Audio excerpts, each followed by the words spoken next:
And I guess we're on. We Hello, are on. everybody. Joey here, but not alone, as you can see. We got a guest today. Zach, please introduce yourself. Hello, hello. My name is Zach Wish. I'm a guitar player, currently living in Richmond, Virginia in the US, and grew up in Boston, Massachusetts, and slowly worked my way down here over the years, but now doing a fair bit of traveling all around. Wow, that sounded like an application. I have a good comment to start this off. Actually, one of the comments, I just reached out to my Instagram followers and asked if anybody would have questions. And one of the comments was, if Zach and Joey are doing a podcast, it should actually be called a riff cast. Oh, come on now. Oh. Curators of the riff. Exactly. And I'm pretty sure somebody has thought about that before. I haven't checked, but I'm pretty sure there might be a riff cast out there already. Right? Okay. Zach, to start this off, maybe I'll give you a brief introduction why we have this video here today, why I have this podcast. I am a frequent viewer of all things amps on YouTube, because oftentimes I just feel like I need to, get another amp, and very, very often your videos pop up. How did you become that kind of guy that tests all the amps? Or let's just say, how did you become the guy that tests all the amps that are EL34, high gain monsters, riffing in your, I don't know, is that your living room? Yeah, it's just it's spare room in the house. So yeah, nothing too crazy here, but yeah, it's funny on video, things always appear, either larger or smaller than they actually seem. But yeah, in short, I've, like so many guitar players out there, been on that tone chase that sort of never seems to end. And it's funny, I go through phases of being extremely focused on gear and then completely disregarding gear, where it's like, man, I can make this work with so many different amps, and it really just becomes, which in my opinion should be the end goal of any sort of tonal quest, is being into writing a cool song or a memorable melody or a cool lick, or ultimately it's about making music at the end of the day. So I really, these days, it's like I went through that gear journey to ultimately arrive at gear as a means to an end, and I love it as much as the next guy. But at the same time, I feel like it's healthy to acknowledge how much of a distraction gear can be as well, because it's like, really, we're here to make music ultimately, and there's nothing wrong with just geeking out over amps, because I do it with the best of them, so but really, I guess how that journey sort of started is, like everybody else, wanting to, you hear records when you're a kid that you just love, and it makes you want to pick up the guitar. And then you have your crappy little practice amp that it's like, why doesn't it sound like my favorite record? So you start to go down that rabbit hole of, oh, what did my heroes use, and how can I get that? And oh my God, it's so expensive. And so what's a cheaper way to accomplish that, And inevitably, one thing leads to another. You get your first kind of decent amp, and early on, it was like I think it was a Fender Frontman 25 or something. It was one of the, that's like $50 solid state Fender combo that sounds pretty horrible, but when it's your first amp and you're young, it's like, oh my God, there's a distortion button on this amp. It's so cool, And then I graduated from that to like a Line 6 Spider, like so many people our age, and it was like, there's delay on this. That's the coolest thing ever. You know what I mean? And I was such a scholar of Brian May as a young kid, and I was so obsessed with Queen and layering things, and the fact that I could kind of, pre-looper kind of thing. It's like, oh wow, I can like harmonize with myself using a delay, and that was such an amazing thing. Famously, Brian May has that Brighton Rock solo where it's like the triple delay, like left, right, center kind of thing going on. It's so cool. I mean, I didn't know any of that at the time when I was messing around with the Line 6 Spider, but it was so inspiring, and I would sit there and geek out on insane mode, as we all did on the Spider, But yeah, then that journey just keeps on going. It's like, oh wow, I'm hearing a lot about these tube amps. Let me check that out. And it's like, oh man, those are $2,000 or more or something, and just was unattainable at the time. And yeah, then you start maybe you start getting into playing with bands or rehearsing, and you get up with your buddies and you just mess around and try to write something that doesn't sound horrible, and or play covers and things like that of your favorite tunes. And yeah, I guess fast forwarding a little bit from there, when if you find yourself in a band and it's like, oh, let's record a demo or something, and usually there's that one person in the band that's like, it's their responsibility to figure out how to record that stuff. Maybe they have, a 4-track, or later on like a laptop or something like that, and a terrible USB microphone or something. But going from there, this is really where I kind of, the obsession like really grew deeper, is when I started getting into recording. And it was like, because I was that guy in the band. I was the one whose job it was to record all the demos and things like that, and even just my own tunes when I was a teenager and stuff.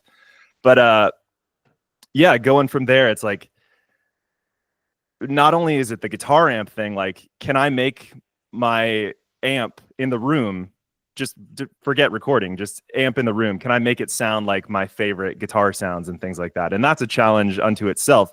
But then capturing that when you're recording that's where I really went down the rabbit hole. And I learned so much that it honestly, the more I got into recording, the less I was hyper specific about which amp, because I realized, man, you can really heavily shape the sound of these amps with EQ, compression, and even as simple as just a high pass and low pass filter. It's like, oh wow, I can make a lot of these amps sound almost identical. So yeah, I mean, that's a very long answer to a short question, but it really was just, that whole, you're trying to sound like your heroes in the early stages of wanting to just learn about how all this stuff works. And then once you get a little bit of a grasp on it, now it's like, okay, how do I have my own sound and my own voice with all of this kind of stuff? So that's a never-ending journey that I'm very much still on these days. It's a pretty good answer, I have to say, because you answered like 3 or 4 questions in advance now. That's great. Save time. No, Yeah, that's yeah. good. By the way, if you don't mind, you can back off the mic still a little bit. You're still coming in pretty hot with your audio signal. Sure, no worries. That's just okay. Strong recommendation to everyone's watching now. Strong recommendation to watch more of Zach's video for one reason in particular. I think maybe debatable point here, but in my opinion, there's we got 15 years behind us of internet or music or guitar forum myths, like this amp and that amp. They're just like apples and oranges. They don't sound anything alike. And then I'm reading these comments. I have been reading these for the past 10 years. I'm like, I don't think so. I think I can make them sound pretty similar. And then when you go to your channel and watch a lot of your videos, you can really see that a lot of these amps, they're just nuances away from each other. It's like, especially when we come to Friedman specific questions later, but just as a prequel here, that there's a couple Friedman amps that I'm pretty sure in a blind test I couldn't tell apart with different settings, because it's just nuances that differentiate these amps, And I feel like in forums, all these times before YouTube, before you could actually listen to mic'd amps, which we can do nowadays, there were so many opinions about, no, this Bogner amp sounds nothing like a Marshall. And I'm like, it actually does, because it is, Absolutely, yeah. Because when you hear them in the room side by side, and I was fortunate enough to hear a lot of great amps early on, I was like, all these forum things, for some reason, they hear things a lot differently. And nowadays, I'm pretty convinced they didn't hear anything. It was a lot of talk about my amp is the best. No other amp can reach that kind of amp, and that kind of thing. And I'm pretty sure we moved past that now, because one of the best examples of that is your Friedman and Diezel VH4 video, where you just have them side by side. And that's early days. Yeah, but that sounds so close. If that's early days, I'm pretty sure you could make them sound closer nowadays. I'm pretty sure. Very much. Yeah, it's funny you say all that, because that's kind of one of the reasons that I started getting into making videos in the first place. I didn't really I had no agenda of trying to do anything with YouTube.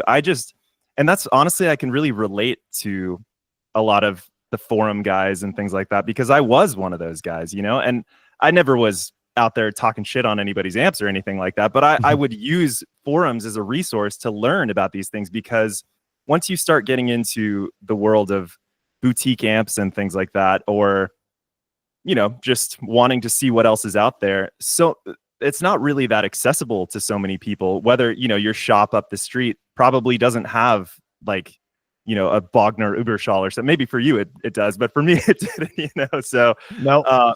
Yeah. So it's like, okay, if I'm really gonna take a leap on an expensive amp like this, and I'm buying it sight unseen without ever having played it first, obviously you're gonna check out some videos of these things or see what people have to say about them on forums. And I was doing that all the time when I was on this chase for trying to find how to get great recorded guitar sounds and play an amp that I just loved the feel of it live. But often when I would watch some of these videos, it's like, and don't get me wrong, there's amazing stuff out there, and I'm sure we all know like the great guitar amp YouTube videos over the past like 15-20 years, and I can remember very specific ones where I was like, damn, that's a step up. And I remember when that first Phil X Friedman BE100 video came out that was shot at Tone Merchants out in LA, and it was just like, with like the red velvet like plush wall exactly background. And it was just and hit, you know, he's such an amazing player in general, but his enthusiasm for like, damn, that this is something different, you know, and it was recorded so well and all that stuff. So yeah, but again, when I was younger, it's like, that's a super expensive amp to just drop a bunch of money on without having tried first. But when I would see a lot of these videos out there, I didn't really see myself represented that much out there in terms of, you know, I was born in the late 80s and grew up a kid of the 90s and liking all that kind of stuff. And I feel like a lot of the amp demos that I would see, and this is no shade on anybody, it was very either like bluesy guys or really like 80s metal guys or something like that. And it's like, man, so much of the music that I really dearly love isn't all that complicated or challenging to play. It's just like a great chord progression and a great vocal melody over it. But it's like, God, those are some of the guitar sounds that I love the most. It's just like your standard, you know, whether it's anything from 60s, 70s, 80s, 90s, it's like just sometimes just like smacking a G chord through a great sounding amp is like the most satisfying thing ever. So originally when I made these videos, it's like, that's all I ever do with, if I get a new amp to check it out, I just fire it up and I play some of my favorite riffs through it. And it's like, so that's something I always really like doing, was getting an amp, and it's like, what songs does this amp make me think of initially, you know? And so that's what I really tried to capture with those initial videos, and just learning along the way of, damn, that recording doesn't sound that good. How do I make it better? And oh, that video doesn't look that good. How can I make it look better and all that? So yeah, but anyway, that's why, getting back to what you were saying before earlier of kind of A-Bing amps and shooting things out. It's funny, I actually made a video like a year or something ago where the very express intention of this video was to show how similar you can make amp sound. And it was for a radial headbone amp switcher where you can switch an amp through the same cab in real time. Yeah, I've seen the video. Yeah. So it's like, and it's funny that to my ears, I was like, man, they sound pretty damn close.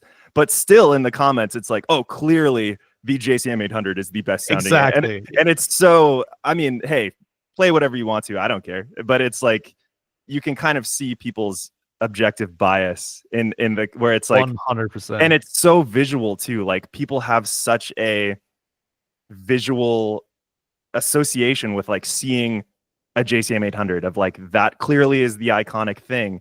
And I remember like with I think a Diezel VH4 is a great example of this. I was about to say, go ahead. Oh, well, it's like that amp visually can be kind of polarizing to some people. It's an odd looking thing.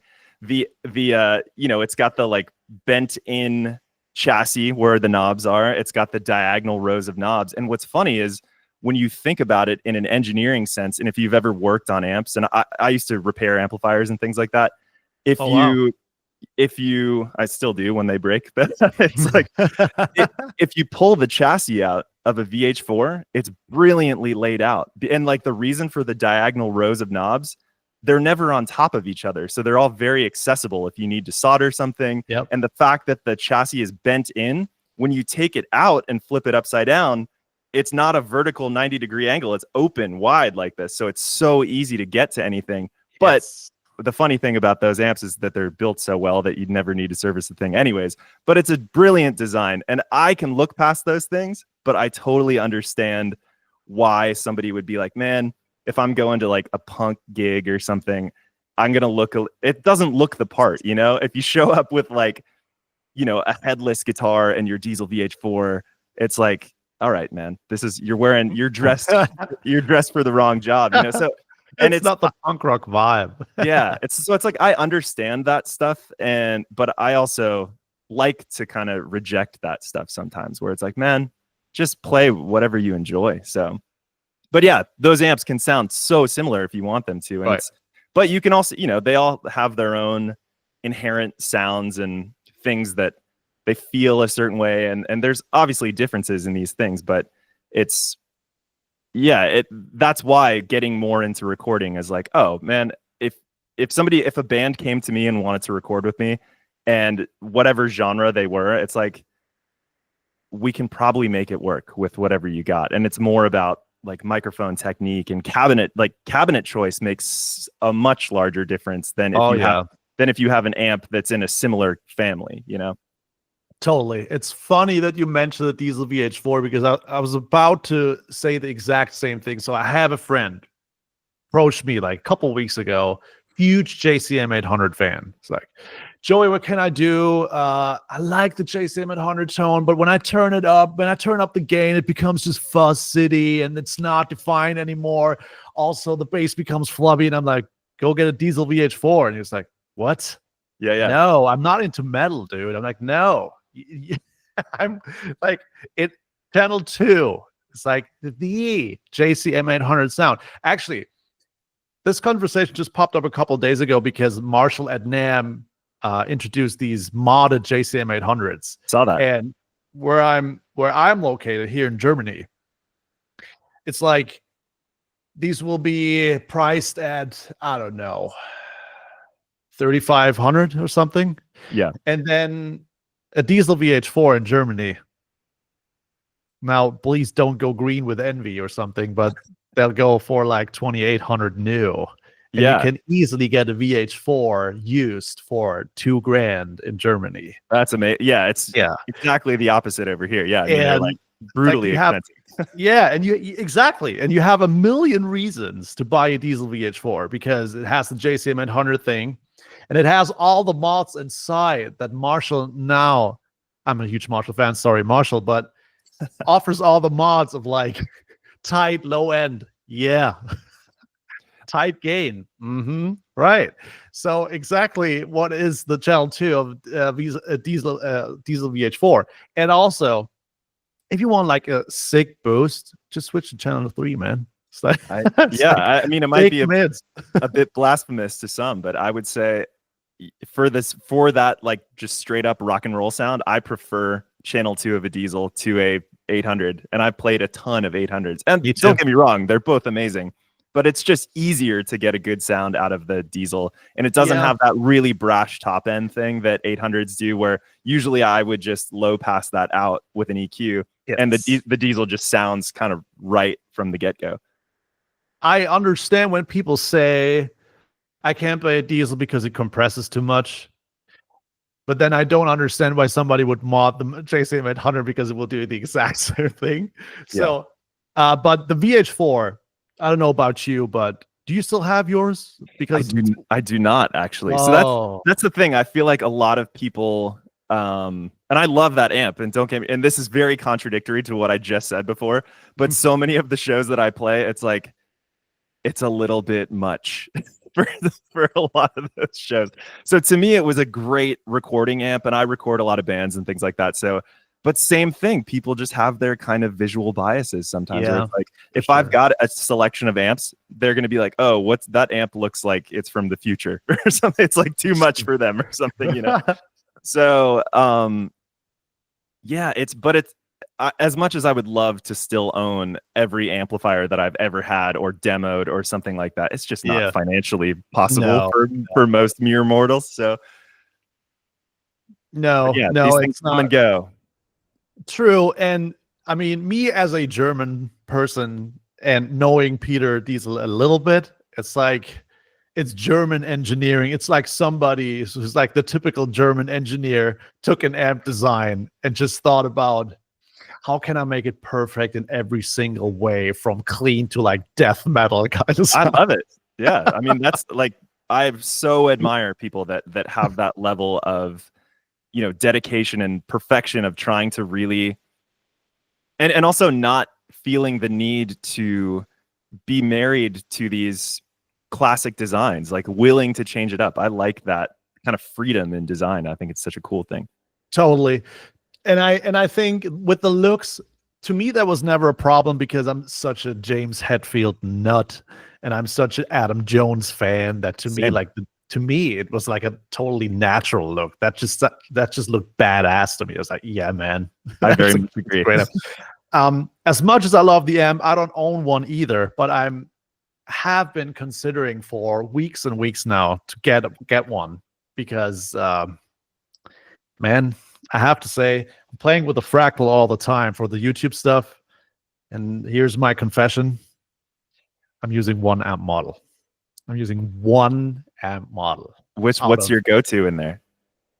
It's a Diezel VH4. Oh, well, there you go. There you have it. I saved it once as a channel 2 Edge of Breakup Marshall Crunch. Saved it once more as a channel 2 Thicker Crunch. And saved it once more as a channel 3 with a Tube Screamer for a solo boost. That's awesome. And that's the thing, man. It's like, and then after weeks and weeks, I mean, I'm scrolling through sounds. Sometimes I'm trying different models and so on and so on. But at the end of the day, I'm like, no, this sounds right. Yeah, I could take the Bogner Ecstasy too. But I mean, the VH4 sounds fine. So I'll just click back to the VH4 and there we go. And then I'm like, if that's the case, why am I using this supercharged computer in front of me when I'm using 3 sounds only and I need a delay, another delay, and maybe something that wobbles, you know? Right. But they sound great, man. I'm an avid modeler user as well. So it's, I've got no hate or shade on modelers whatsoever. No, me neither. That's another question for later. But let's stay with amps for a second. You're pretty known to test all of these different Friedmans. How did you get into the Friedmans, and what is it that you particularly like about it?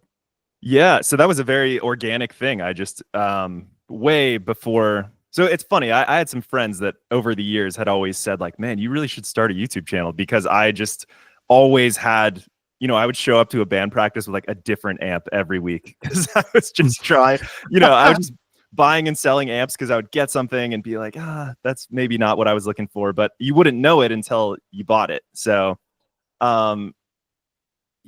yeah, just inevitably on that chase of trying all these different sounds. And I think I learned that I just really love that British gain Marshall-y kind of sound that sounds like so many of the records that we love.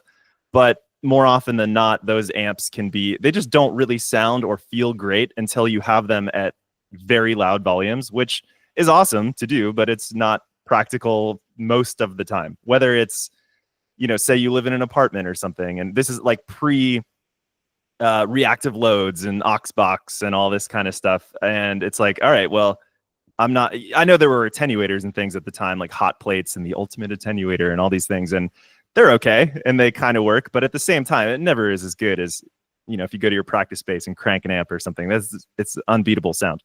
So yeah, I had 800s and plexis and stuff, but it's just so ridiculous. But you don't really know that until you get them, and it's like trying to have a JCM 800 in an apartment is just not. It's not gonna. Just don't do that. Yeah. Yes. So exactly. Nowadays it's fine. Get yourself like a load box and you're off and running. But back then, I started hearing about Friedman amps, or like the Marcia amp and thing when it was first out, and started learning about Dave Friedman, and oh man, so many players that I really like use his amps. And I just took a leap. I found like a deal on a used one or something, and I got one of the very early, I can't remember if it was, I think the first one I got actually was a Friedman modified Marshall. And that's one of the amps that I really regret selling. It's I don't know that it's any better sounding necessarily than the stuff that I've used over the years now, but it was just a really special amp, and I had so much. It was just the one that I was like, oh yeah, cool. I like actually figured it out. So, but yeah, it was a 100-watt Marshall Plexi modified by Dave Friedman, and it had his whole, I think it was the kitchen sink mod. So it had the BE input and the HBE input and the little switches on the back that honestly I never really used that much, but it just sounded so good, and it still had that kind of like Kerrang Marshall, like a little unpolite rip-in top end thing that some of other amps of his that I played don't have.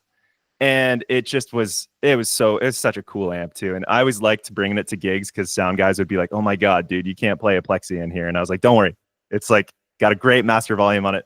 And that was the thing. The master on his amps were so good that when I was living in an apartment at the time, it's like, I can actually use this as like a practice amp at home, and it's a 100-watt Plexi. That's crazy. So, and then from there, when the BE100 and his amps with his badge on it, like Friedman amps, it was the BE100, the Steve Stevens, then it was like the Phil X and the Jerry Cantrell, and there's so many different models of these.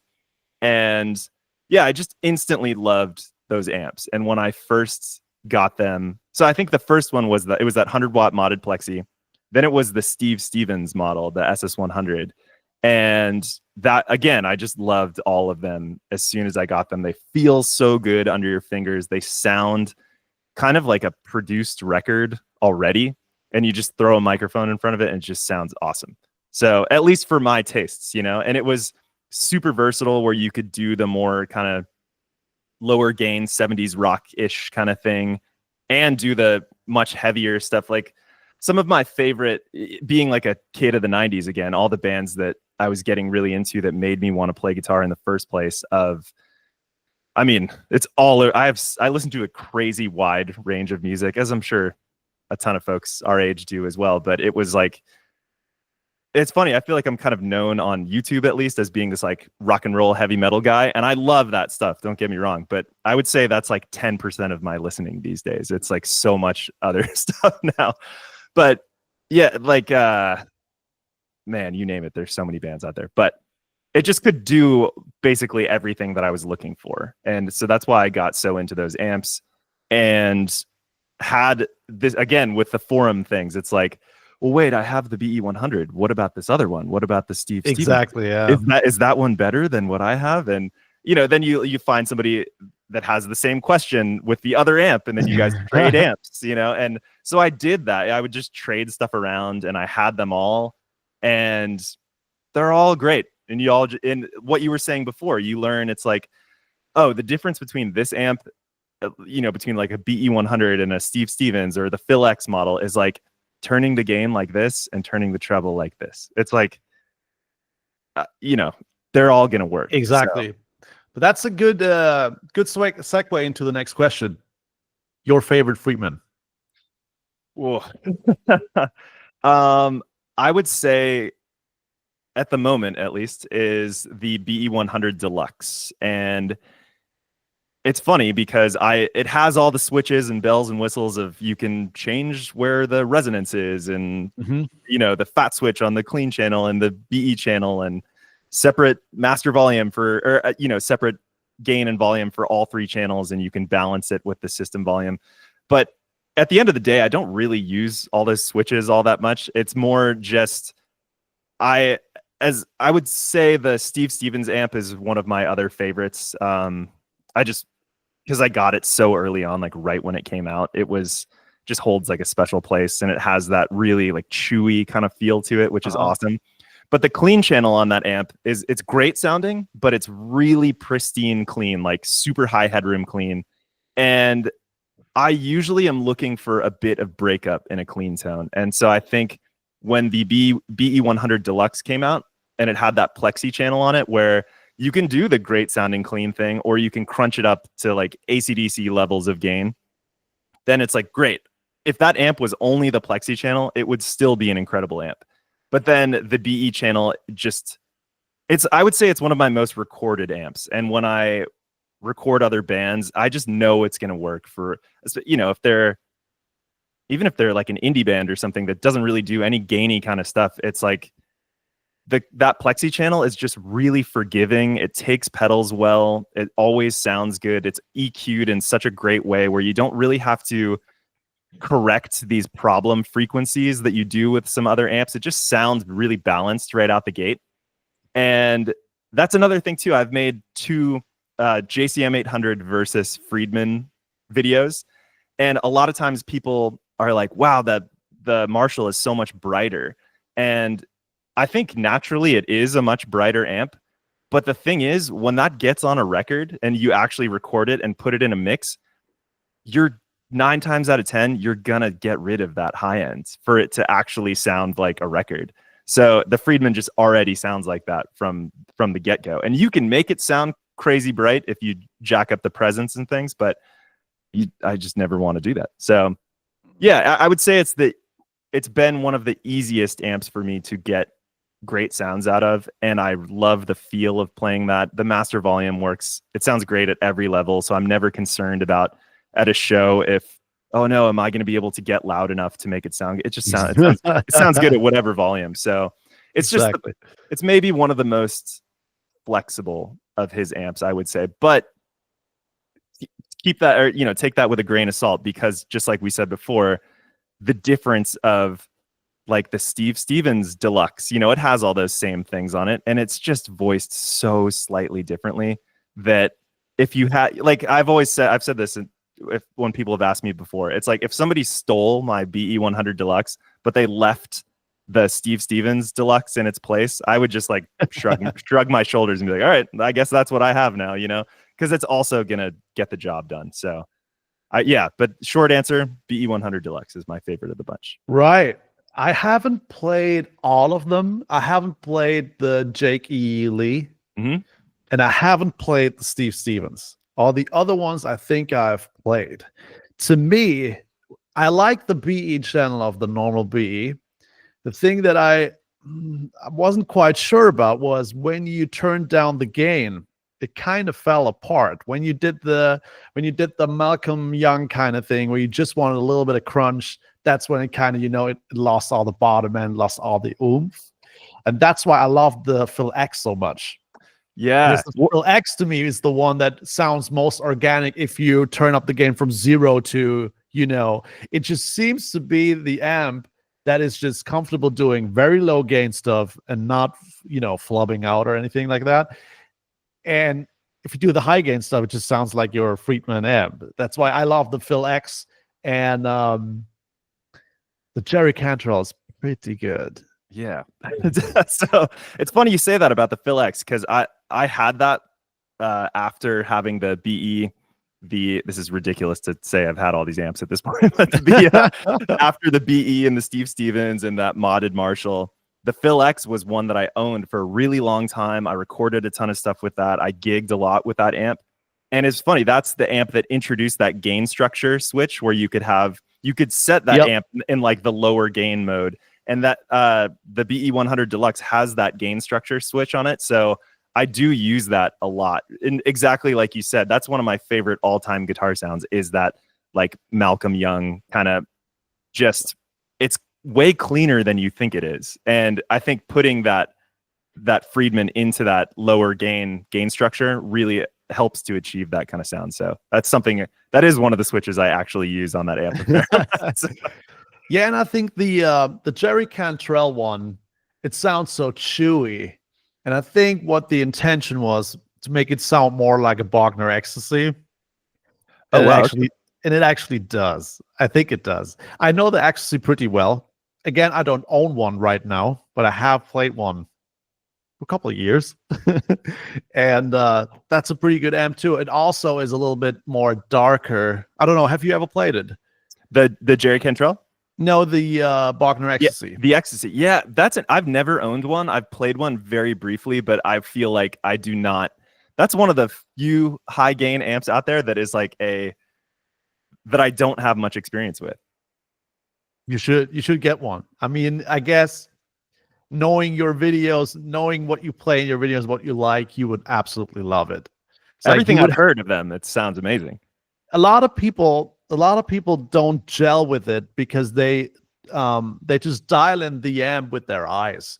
Where it's like Reinhold Bogner uses these logarithmic, pots where they taper so differently, but they do the same thing. You just have to turn them up more.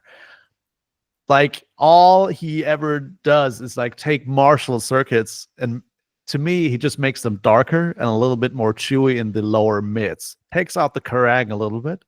It takes it or puts in some like low mid content, and that's what then becomes the Bogner sound, a little bit more darker voice, but super Marshall-y high gain kind of thing. But when you turn up the treble or the presence all the way, you're back at like noon on a Marshall, pretty much. Okay. You can't get that tone out of it, but a lot of people are so scared to turn up a pot all the way because it just doesn't look right. It's like, no, something's missing here. I'm doing something wrong, when in fact you're not. It's like, wow. And the Ecstasy has something that is great for leads because there's so much low. It's kind of like when you boost like a channel 3 of a Diezel VH4 with the Tube Screamer, there's so much low mid content. When you play leads, it just does the all the time. Yeah. Man, that's awesome. So I've had a fun amp. I've had a couple Bogners over the years, and I always really liked them. I had like a Goldfinger 90, which was I think kind of a more rare one, but it was really cool, and it looked really cool too. It had this kind of like Art Deco vibe to it, but it was the Goldfinger and Uberschall, and the Helios was another one, the Helios 100, which was very Marshall-y, but I liked all of them. So I don't know. I think maybe it's in contrast to the VH4, I usually kind of shy away from amps that have tons and tons of knobs and options. It's like at the end of the day, I'm kind of just like a bonehead guitar player that I like single channel amps. I like same. and really these days, man, it's like I play through just like clean amps with pedals so much these days, and I think that it's whatever the gig calls for, and that's why it's like all of these different personalities and personas of like being a guitar player, and it's like you step into, oh, you're playing in this rock band, it's like, well, I am happy to be Les Paul into JCM 800 guy, or you're being like pop guitar player guy, then it's like, cool, give me two stereo Fender combos and I'll put pedals into it and it'll sound amazing, and it's like I love adopting those different roles and like fully diving into those different worlds. It's so fun to do. Totally.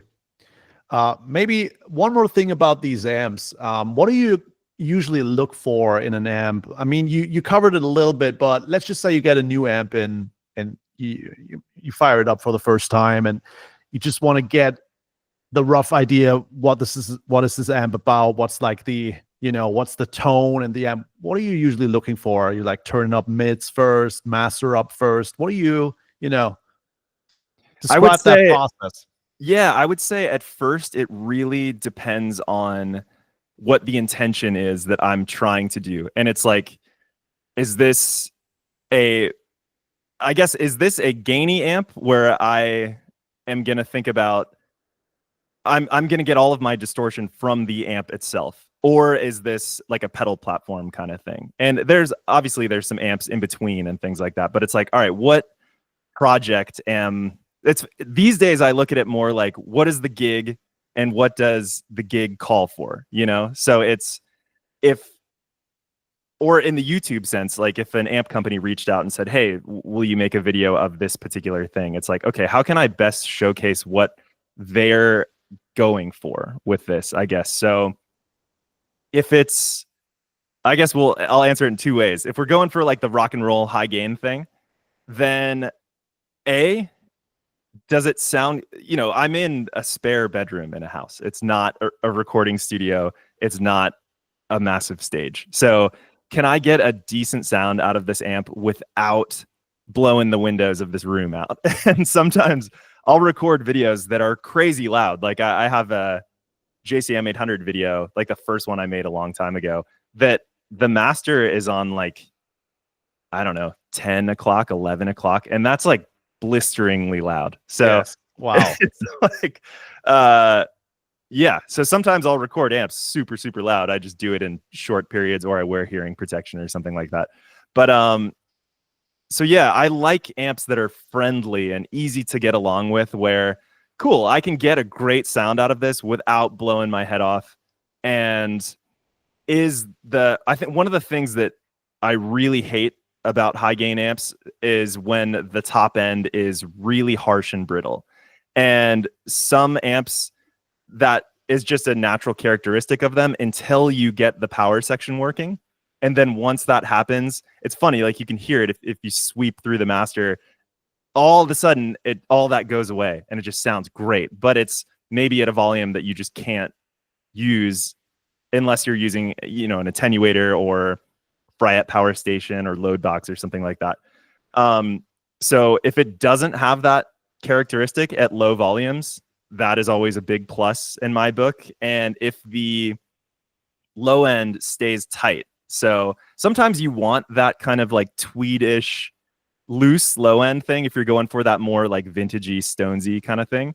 But I think just coming from the music I listened to as a kid, it's like most of those sounds are tighter, kind of like percussive, gainy amps. It's like, it's very rare that I want that loose low end thing unless I'm specifically going for that. Yeah, man. So yeah, I just want like tight amps that sound really percussive, that have a lot of dynamics to them, where if you pick softly, it cleans up, and when you dig in, it grinds really hard. But yeah, there's so many examples of that in the high gain space and in the mid gain space. And there's some sleeper amps that I think do a great job of that can sometimes be overlooked. I'm thinking of like the PRS Archon as an amp that is, man, if you're going for that like tight metal thing, that amp is one of those. It just sounds really, that's another one of those. It sounds like a record when you play through that amp, where you just throw a microphone in front of it and it's like, oh, maybe you need to brighten it up a little bit and just grab treble EQ, and it's like, bam, sounds done. So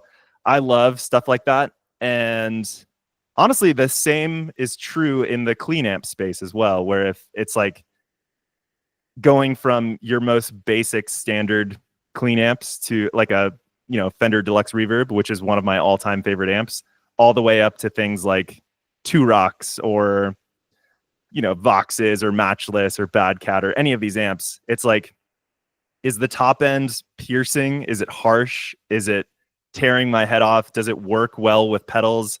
And some amps just really do not agree with most pedals. And it's like, if that's the case, it can just create a lot of problems, because if I'm looking for that pedal platform amp, I love not using an effects loop sometimes, because not having to run 4 cables and just the simplicity, especially if it's a stereo rig, it's like guitar cable in, left and right out. And it's so easy. I love that. So that's honestly, these days, that's like my preferred way to go.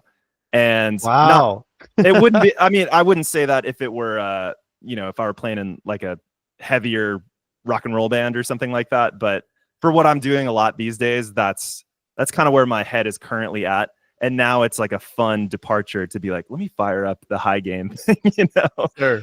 Yeah. So it's really just I also don't want to fight and struggle with amps. I know that there are a lot of guys out there where it's like, oh, it makes me really dig deep when I have to like fight against my guitar or fight against my amp. And much respect to that, but I'm a wuss, man. I want my guitars to play so nicely, and I want amps to just sound so lush and beautiful, with like, where that can be such an inspiring, it makes me play less, to be honest, where when things are, it's like, man, the tone is so good, I can just hit a chord and just let it ring.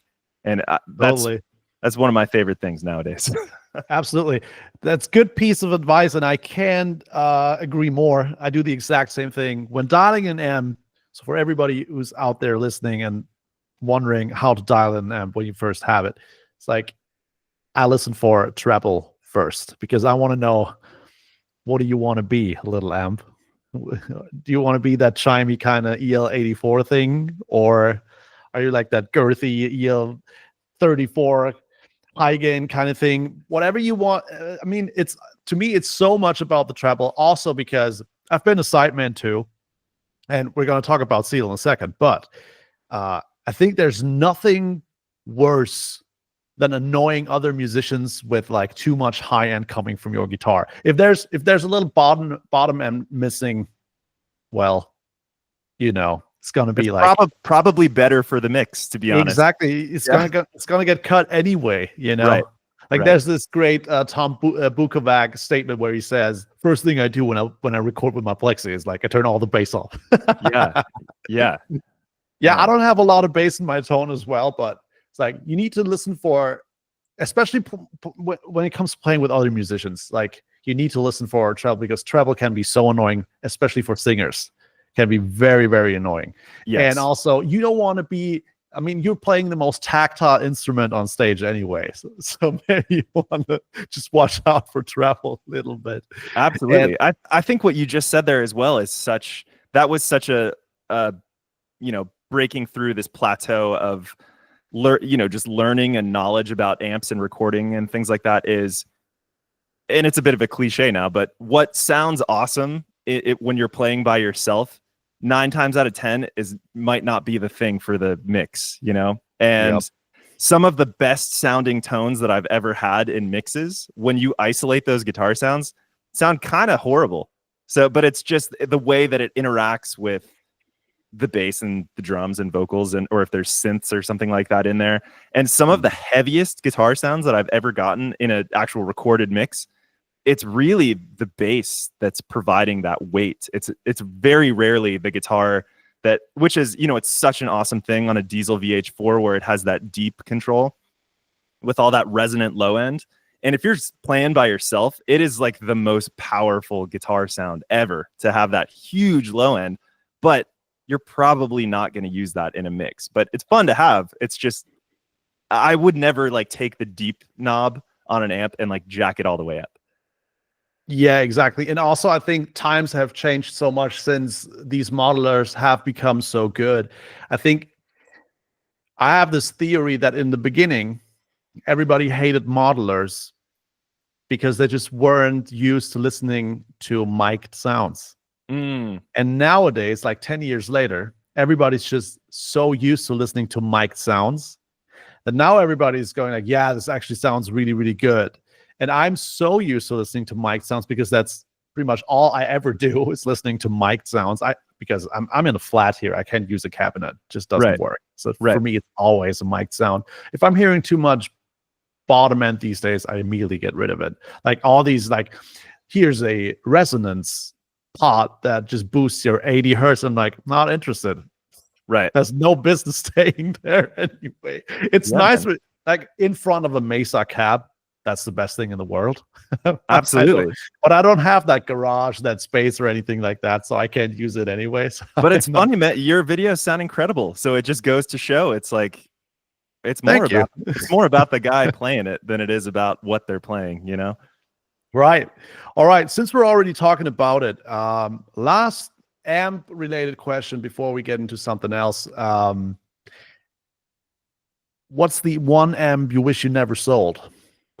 I kind of said it before with that Friedman modded Plexi. That was just such a cool, it just was super cool. But, and it's, again, it's not really that it tonally sounded so much better than the stuff that I use now. I just have a soft spot for that amp, and it's incredibly rare. Those are rare amps to come by. It's not like I can just go out and get another one, unless you got to be lucky to find one of those. But beyond that, I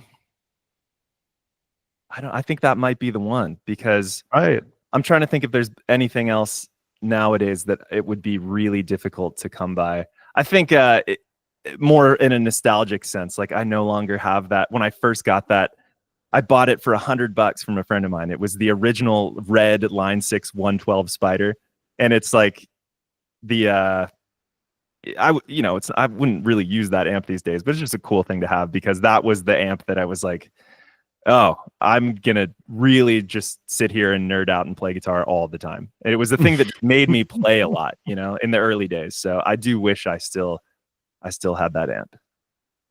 Totally. For me, it's similar. I talked about the story before, but it was one of the worst blunders of my life. I just I had this great Bogner Shiva. It was one of the first ones ever built. It was one of the Shivas with a silver back panel. I think Oh yeah, the first couple hundred had silver back panels, and they sounded considerably different than the later ones with the green back panel. right. Sounded a little bit smoother. There was something to them. I guess, as Reinhold always does, he just changes circuits midway, you know. Yeah, Just happens. yeah, that's one of those companies that I always like had a hard. I think just because I hadn't played them all that much, but there's so many different versions of it's Oh like yeah. 20th anniversary and you know all this stuff. But those are amps that I always thought sounded great whenever I heard them. Totally. And I had this thing, this Shiva, and there was a time in my life I was maybe 19 years old or something. You know, you go through these phases where there's some new model coming out, and I saw, oh gosh, I can't. I saw the ad for a Marshall Vintage Modern, Oh yeah, and I just sold that very, very, very nicely sounding Shiva to get Marshall Vintage Modern, which turned out to be the amp that I would absolutely hate. Just like I could not stand the amp. It was funny. I disliked it to a point that I thought it was broken, but that was the wow. actual stuff. I put it to an amp, took it to an amp tech and said, I guess something is wrong with the sound. And they said, no, your amp is totally fine. That's the sound. I was like, that's the sound. That is that was That's an blunder. interesting one in the lineup. But that's always harsh if you trade something for you made a bad trade, my friend. Very, very bad trade. And I always feel bad telling the story because it always sounds like I'm just like a Marshall hater. I'm not. Like right over here is my favorite amp of all times is the Marshall Silver Jubilee. I have an original one from 1987. It's Wow. in near mint condition. I blew it up last summer, but it's still working. Damn. It has the Drake transformers. It's one of the models with the Drake transformers, and it sounds very different from the newer reissues. It's a little bit darker, chewy as hell, and that's like the best mid-gain Marshall kind of tone. I love Marshalls. I love a Super Jubilee, man. It's a great amp. You have video out there on the Jubilee as well, right? Yeah, it is the reissue one, but I was I like that amp a lot. It's funny you said with the Vintage Modern, that's an often maligned Fender amp, but I've gotten some cool sounds out of that amp. But it's pretty difficult to dial in, and kind of what I was saying before. It's like, man, if I can't get a really usable sound out of an amp within like 30 seconds, I'm like, what are we doing here? Especially with an amp that has only like 5 knobs or something like that. Like, yeah, and it's hard to just dial it in well, and then yes. the effects loop sucks. There you go. I'm out. Yes. And I will never get that Shiva back, and my heart is bleeding. All right. Someone's very happy with your Shiva out there. Probably. Yeah. Well, you live and you learn. Okay, let's get into the entire Seal thing. How does somebody land a gig to be guitar player of Seal? How does that happen? Yeah, it's a very peculiar thing, and I'm very grateful to be doing it, man.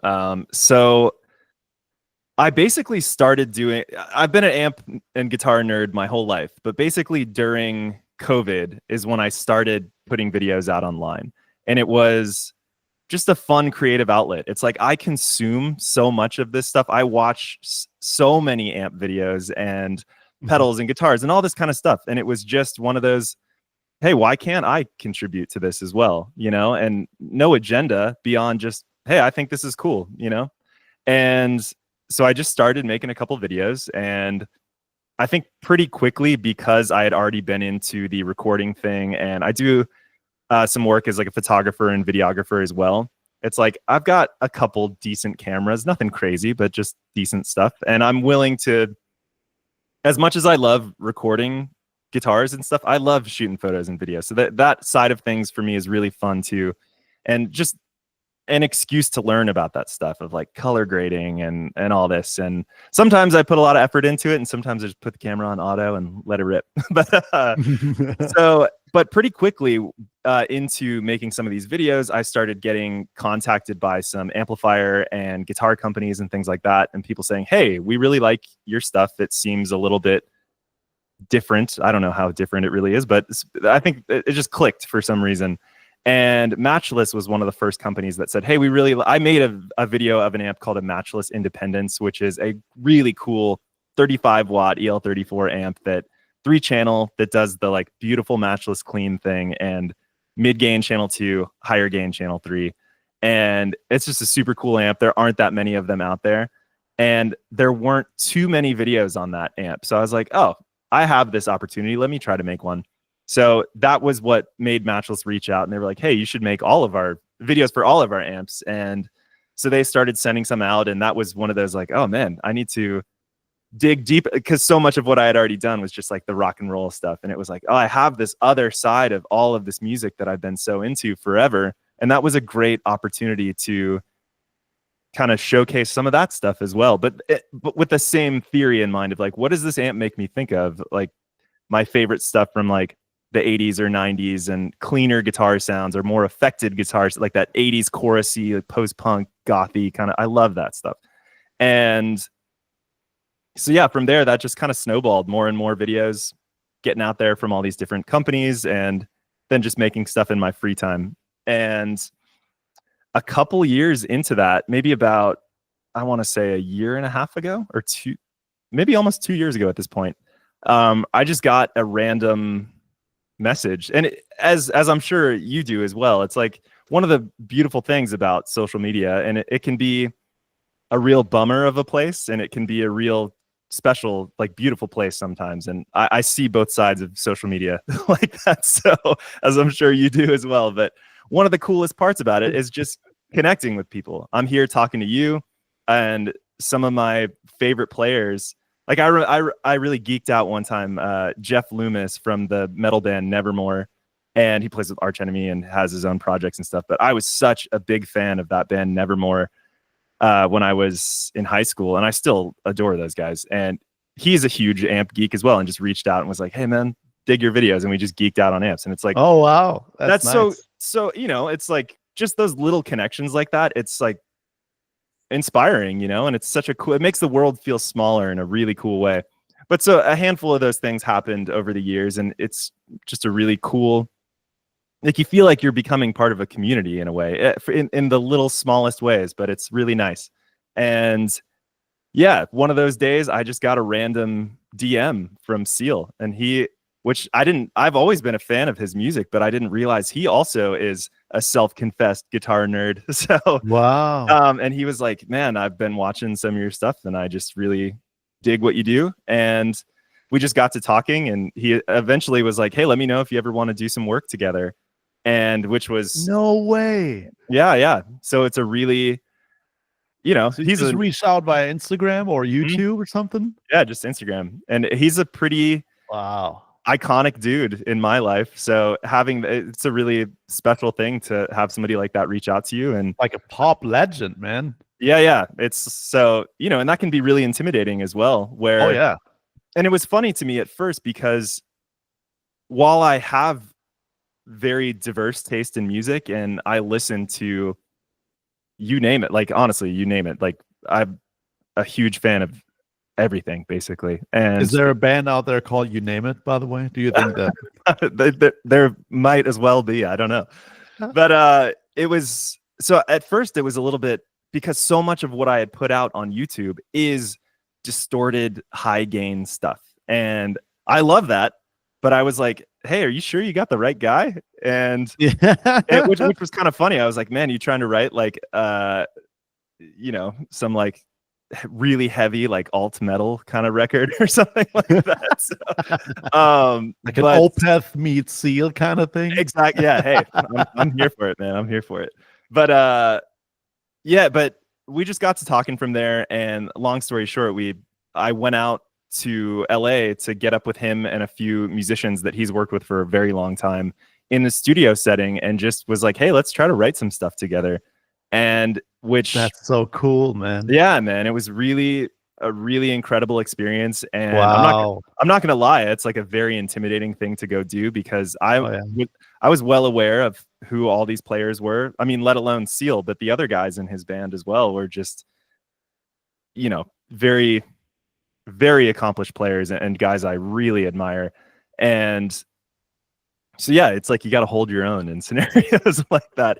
And but things went really well, and we've really clicked ever since then. And that over the months graduated into, hey, let's play some shows together.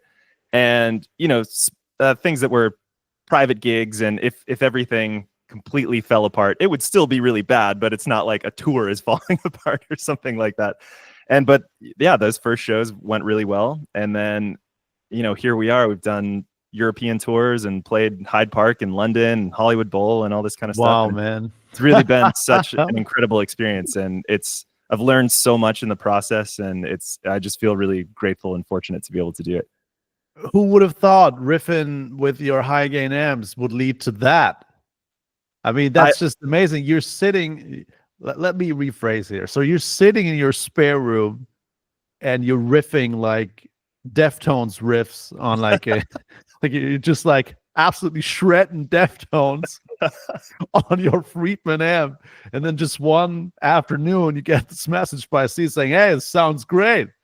Want to fly out and pretty much something? As crazy as that may sound, I think, I don't know. I mean, you'd have to, I've talked to him a lot about it, but you'd have to ask him, I guess. But there's something, I think him and I have just share a lot of the same influences and look for a lot of the same things melodically in an interesting way. I mean, it might sound a little self-congratulatory to say that, like, oh yeah, I think no, that's fine. You have a great sense of melody for sure.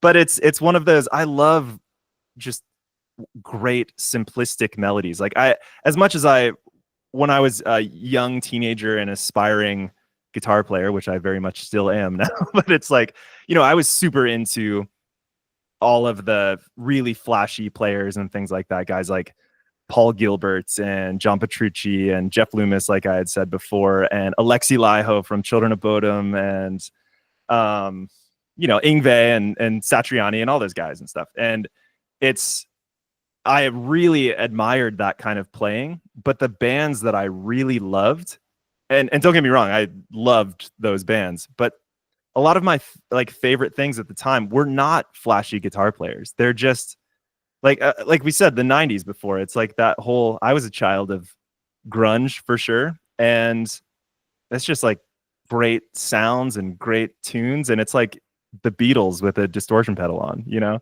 It's like, I love that kind of stuff. So there's definitely some common ground in that respect, but also growing up listening to tons of David Bowie and post-punk bands and more like dream pop kind of stuff, and Cocteau Twins and Talking Heads and all, you know, all this kind of stuff. But also I was huge like Bjork fan and Radiohead guy and all this kind of stuff, and funk and jazz and you name it. So there was that kind of common ground there. And it was a funny thing. Have you ever seen, there's a record store in California called Amoeba Records, and they have a YouTube show called What's in My Bag. Yeah. It's a great show where it's just like different artists talk about, you know, 10 records or something like that and tell the story about why it's meaningful to them. And very shortly after Seal reached out to me, his episode of What's in My Bag came out. And I was like, oh man, this is so cool to get a window into this person's musical influences and things like that. And every record that he pulled out, I was like, man, I was super into that record. But it was really interesting. I think like the second record that he pulled out is Alice in Chains. It was Dirt by Alice in Chains. And it was just like, buddy, that's money. Yeah. And I just was like, no way, that's so cool. And so, which that was one of the band when I was a kid. You would never guess, right? You would never guess.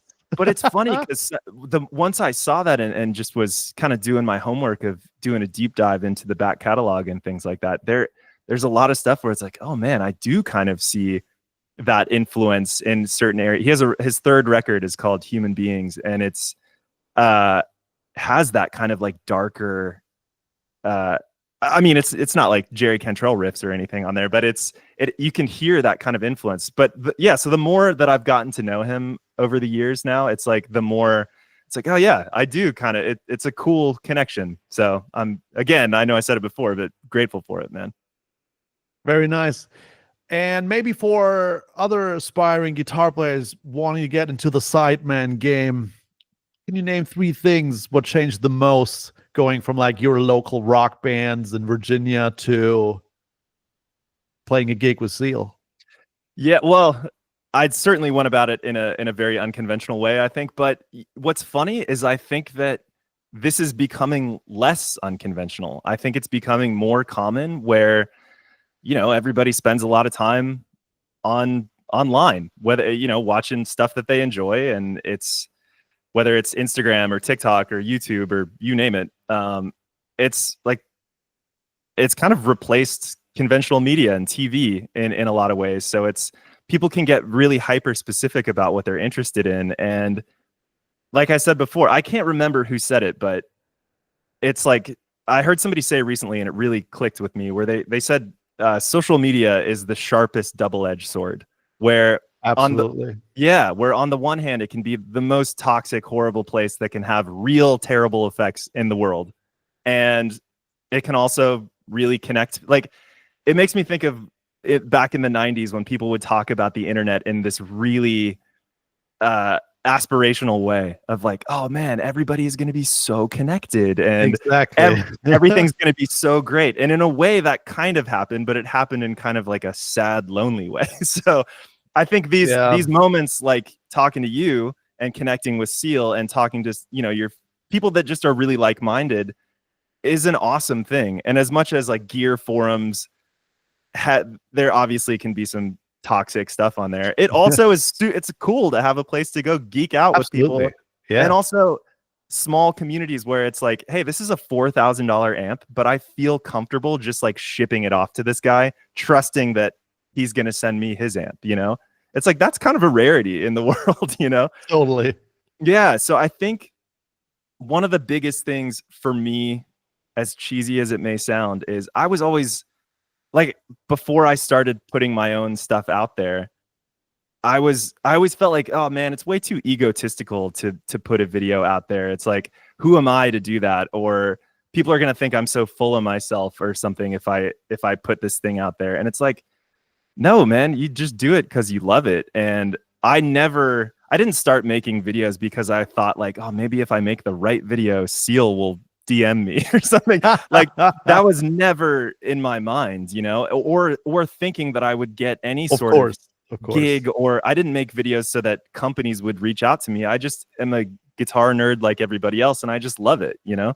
So I think the biggest thing that made an impact for me is, again, it's a cliche, but just getting out of my own way and shutting off that part of your brain that's like, oh, if somebody's going to judge me for this, or they're going to think that like, oh, I'm not a good guitar player, or my tone sucks, and why isn't this video he's not as good as the professionals, or he doesn't have a cool YouTube studio with like cool lighting, he looks like he's in his mom's house or something like that, which is a really funny, it's one of my favorite comments I've ever gotten, where somebody was like, God, this guy's mom like must buy him all these amps. And I was like, bro, how old do you think I am? So it was so funny. Where I guess in a way it's like, dude thought I was like 17 years old or something, which is, hey, you know, I'll take it, I guess. But sure. Yeah, really. So getting out of your own way is a big one, of just put yourself out there, you know. And it's like, it's the downside of doing that is not going to be that bad, you know what I mean? Yeah. And the other thing is, if you're getting so yeah, being visible online is unfortunately kind of a necessity these days, I think, unless it's very rare circumstances. It's like, but I think if you do that and it's not something that you enjoy doing, it's going to become really bleak really fast. And I it's funny. I get a lot of comments where people are like, man, why don't you have more subscribers? And I'm not consistent about posting videos. And I know that if I wanted to be like a YouTuber, like a proper, like, I don't think of myself as a YouTuber. I think of myself as a guitar nerd, that I occasionally make videos when I'm inspired to. Yeah. Or if a company is like, hey, will you do this? And I'm like, yeah, I guess so. So it's, I think, yeah, just being earnest. And I think it's terrible financial advice. Like, I don't ask me for financial advice. It's like, to my own detriment, it's like, I try to really take the stuff that I do like seriously and for the love of doing it. Like, if I've had plenty of companies hit me up that said, hey, will you make a video for our thing and we'll pay you this much or something? And I just don't want to. I know it's something that I would never use. So it's like, I'm not just gonna. Yeah, I've turned down these offers as well. Sometimes it was easy to turn them down. Sometimes it was like, you guys are nice, but let's be really honest, that's not what I would use typically. And everybody would see right through it as well. Yeah. And I'm just not the kind of guy who just, banks the money and like, oh, well, I'm going to say whatever I have to say, Yeah. And I'll be super real. I mean, it's like, I'm not made of money or anything like that. And a lot of, like, I was doing all kinds of other work that wasn't just playing guitar or making YouTube videos. And that was what allowed me to, quote unquote, like, have that integrity with music. And to me, it's like a sacred thing, playing music, not to sound highfalutin about everything, but it's like, I don't ever want to put anything out that I don't really stand behind or I'm proud of. And I think, to me, that is the fun part of social media and being into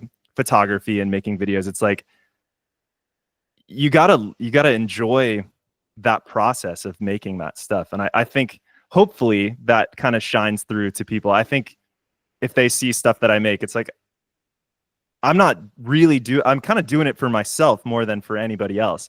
And I think if you do that, any sort of like criticism that you get from people, and don't get me wrong, I can take constructive criticism from people, but it makes you a bit more resilient to any sort of negativity that you might find online. And another quote, can't remember who said it, but somebody said, don't take criticism from people that you wouldn't take advice from.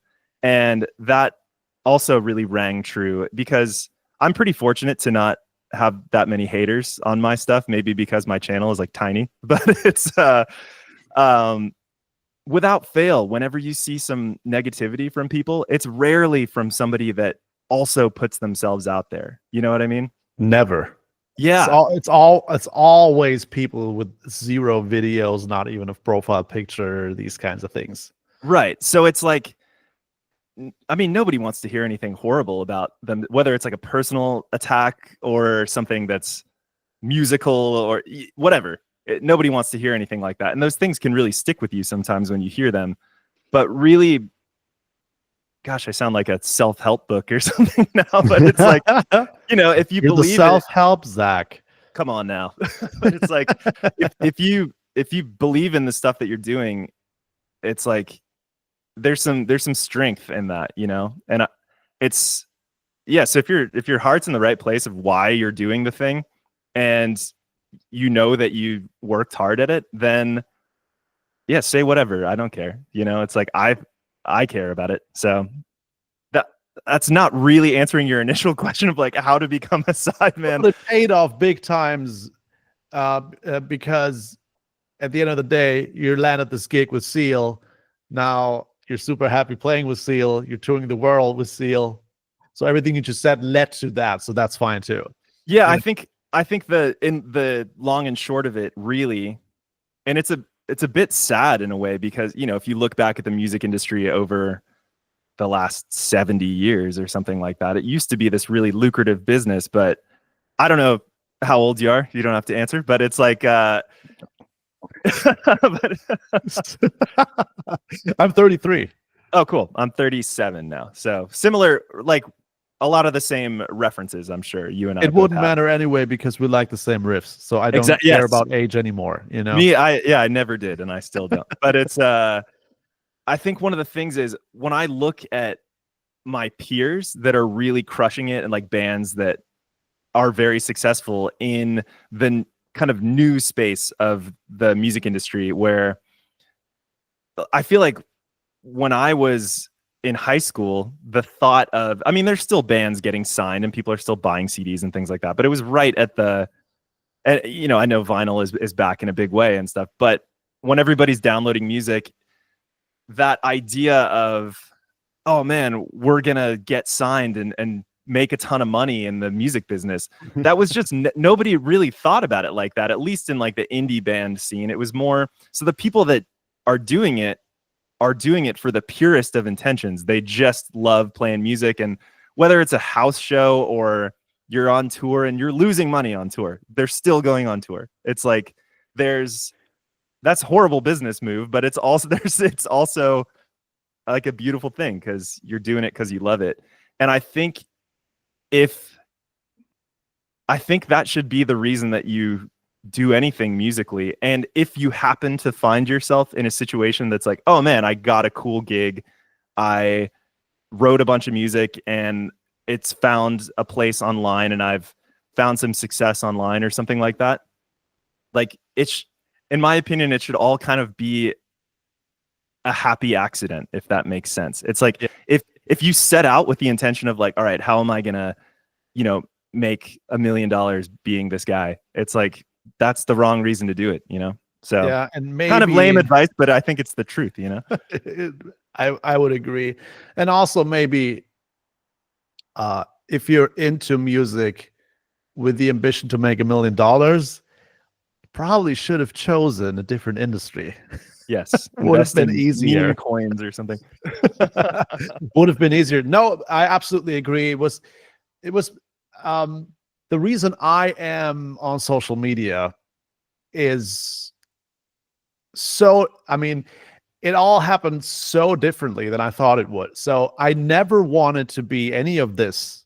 I never wanted to be the ones. I never wanted to be the one doing Instagram reels, 30-second riffs. I never thought about doing that because my entire intention behind playing guitar was always be in bands, get out there, play a lot, be on tour, have a good time. Hopefully venues are getting bigger. Hopefully the tour at some point will just break even. Hopefully something comes out of that, maybe get to another step, something like that. And it happened the exact other way. It was completely opposite of that, because right when I was really getting traction in the live game as a sideman was when the pandemic hit. So I had a huge gig here in Germany with a pop artist, and I was like, there was a week of sessions booked, like 8 hours a day, rehearsal session, writing stuff. And at the end of the week, there was supposed to be a gig, but then there was COVID in February of 2020, and everything just, was done. And for a year or so, I just complained about it. Nothing happens. We can't play here in Germany. Everything was locked down pretty strictly.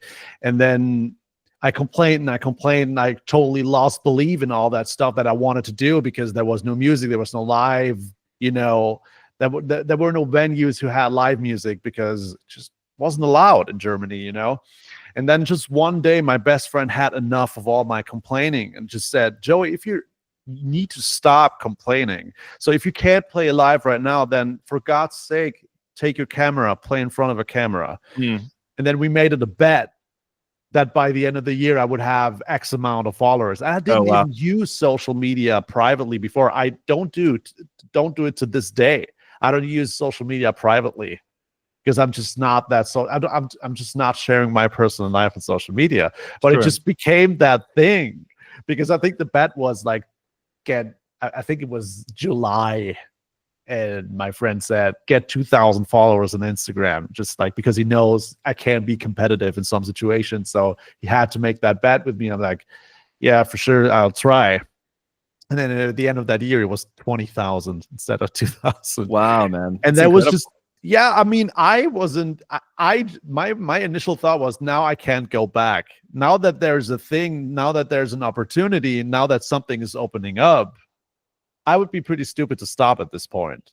I think also too, there's something great in the motivation of a, you know, it's a reason to pick up your instrument and a reason to, you know, maybe you might sit there and like practice for a sec, but it's like you probably don't want to put out a video unless you played it really well, you know.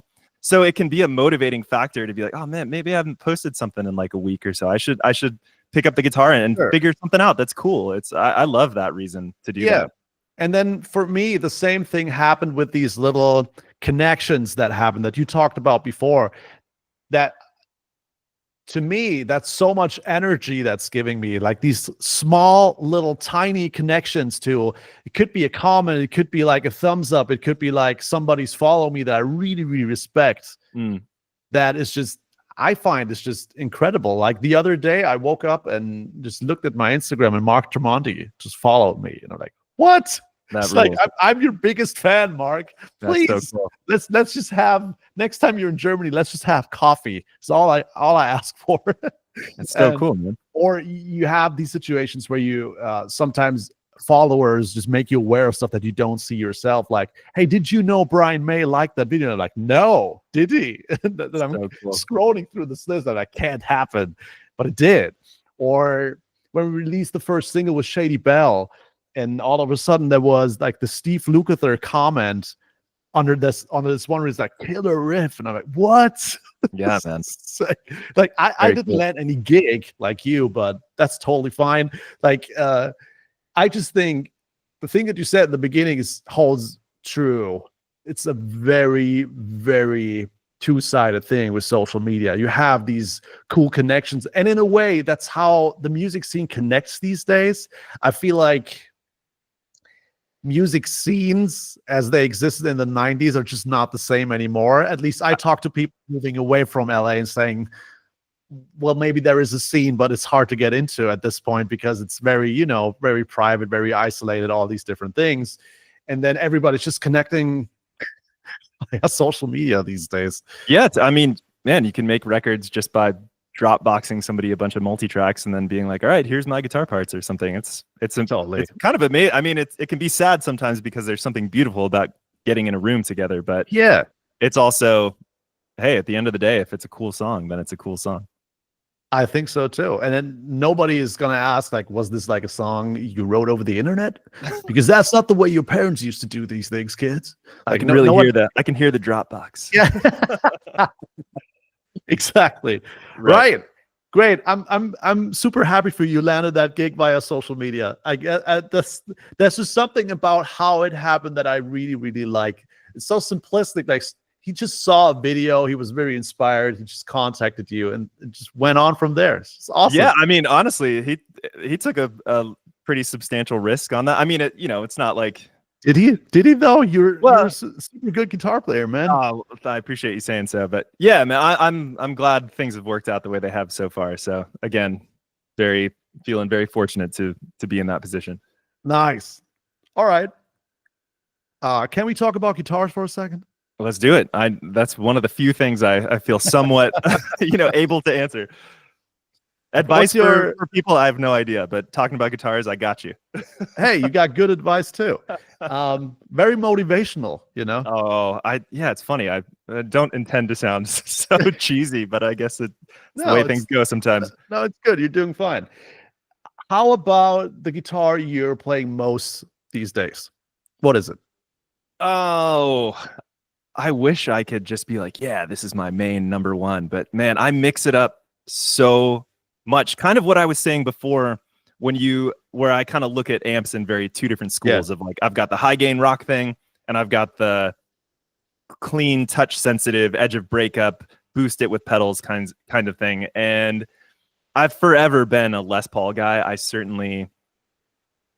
That's like home base for me, is playing a Les Paul. I love doing again, at my core, I'm a single channel amp guy. I love doing the 2 volume control, use the pickup selector on a Les Paul, where it's like your neck pickup is your clean channel, your bridge pickup is your gainy channel. And that's probably where I'm most comfortable. And my favorite guitar, some of my favorite riffs and bands and things ever were when I was a kid. It's like the things that make you want to pick up a guitar in the first place. I was such an AC/DC freak when I was a kid. And I could go into all the influences and things like that, but just that Les Paul Marshall. I know it's cliche, but I just love that sound. So Always works. yeah, Always yeah. works. So I have a black Les Paul Classic Custom that's kind of rare. I didn't know how rare they were going to become, but it's yeah, just a great, it's nothing fancy either, just a black Les Paul, no pick guard and black headstock, and it's a great sounding Les Paul. So that's one of my main go-tos. Like if I was going to go play with a rock band right now, that would be the guitar I would grab. And then so if I said right now, hey Zach, let's write a song together, let's make it riffy, let's make it 90s, I would bring the Les Paul for sure. And yeah, I've got a Les Paul Custom and that black Les Paul Standard, and they're similar sounding. So, but Les Paul just has a thing that I love, and the feel of, yeah, it's just the best. And then I've really been getting into Strats. I mean, my first guitar when I was a kid was a Strat, so that also has like a home bass kind of feel to it. Oh, okay. And I always kind of shied away from them sometimes because it's like everybody plays a Strat, and I guess you could say the same thing about a Les Paul as well. But it's like when I started doing the Seal thing, it's so many of the tones on those records were done with single coil guitars, and there's just no substitution for that sound sometimes. And I've tried tons of different boutique variations of them, like Suhrs and all that stuff. But I have it's funny too, because a lot of people made fun of this guitar when it first came out, but I have a Fender Bruno Mars signature Stratocaster that's this like really cool shade of gold, black pickguard, maple neck. And it's one of the best sounding and feeling Stratocasters I've ever played. And when that guitar, I like a lot of Bruno Mars stuff, but when that guitar first came out, the kind of guitar internet community was like, why does Bruno Mars have a signature Strat? You know, and especially the like blues lawyer guys that were like, sure, if it's not Eric Clapton, like get out of here. If it's not dear blues lawyers, please don't feel offended by Zach. He's a good guy, and you know, I probably need your legal representation in the near future. No, but it's like, and I love that. It's like, I'm a huge Gilmour fan, but it's like, to me, it doesn't really. I didn't get that guitar because it's like, wow, it's the Bruno Mars signature. I just thought it was a cool colored gold. And I'm always looking for guitars that are classic but subtly off the beaten path. And that was one that you just don't really see out there too much. So I like having stuff that's like, oh, what, like it's familiar, but it's like, what is that? You know? So I love guitars like that. So yeah, that Bruno Mars Strat is up there. And my first very serious guitar when I played in a cover band out in Las Vegas a long time ago, and like it was a pretty lucrative gig as a young guy, which was very cool. And that was a big learning moment for me too, of like trying to cop all these different sounds because we would do everything from like some jazz standard stuff to like Radiohead and John Mayer and Pink Floyd and all over the place. But you're trying to sound like a zillion different things all the time. So that was one of the things that really made me get into how do I get that sound off this record? But I made a decent chunk of change from that gig, and I bought a really nice PRS. It was a PRS 513, which is kind of a rare PRS where it had 5 single coils on it, but it looked like single hum. And you could kind of do the Strat and Les Paul thing in the same guitar. I'm not sure if you've seen those before, but I'm a lefty. These guitars are not available to me. So I have seen them probably. I've never played a guitar like that. Man, yeah, it's funny you say that because talking with Seal plays, he's a lefty as well, but he plays a righty guitar upside down. All right. And which honestly is really handy for him and I, because he can just hand me his guitar and I can play it, you know? Yeah, and vice versa. So it makes I just can't get over the look. I just can't get over the reverse look. For me, that was never an option. I had to have like the real deal, just like a proper lefty. Yeah, exactly. Yeah. So he'll do both sometimes, but it does make things easy in my world. But yeah, man, I've got some love for PRS guitars. They made a white PRS Studio for me not that long ago. It's just such a beautiful guitar, and traveling all over the world, their guitars are ones where I never touch the truss rod. I never have to do any little setups. And things like that. And I'm really particular about having like a dead straight neck with super low action and stuff. So that's always a plus to me, is if the thing just stays where you left it when you set it up. Right. Any guitar you're looking out for right now? Because if you don't, I might have a suggestion. Oh man, I actually, just like any proper guitar nerd that's buying and selling and trading, I have a, hopefully, I'm fingers crossed it'll be super cool, but I have a PRS DGT, which is a David Grissom trem, but it's like a very unique one coming, and it's coming tomorrow. So I leave for a gig. Okay. Yeah, I leave for a gig day after tomorrow out in New Orleans, Louisiana, and I think it's one of those, like, when you get a brand new guitar, it's like, are you going to click with it right away that you're confident enough to go to a fly date and play it right on the spot? And that's the thing, it's so far with their guitars, I'm like, yeah, that'll work. But it's a really cool, some people might hate it, but this is so it looks like your standard like 2 humbucker PRS, but it's a really like soft pink top with with natural back and sides, and I'll shoot a bunch of photos of it. So it looks super cool. I'm stoked for it. So that's the one. Is that gig in New Orleans? Is that Super Bowl related? It's Super Bowl adjacent. I'm not playing. Don't get me wrong. I'm not. If I was playing the Super Bowl proper, I would be making more noise about it. But yeah, no, we're Seal and I are playing down in New Orleans for something related to the Super Bowl, but I'm not entirely sure. Like what?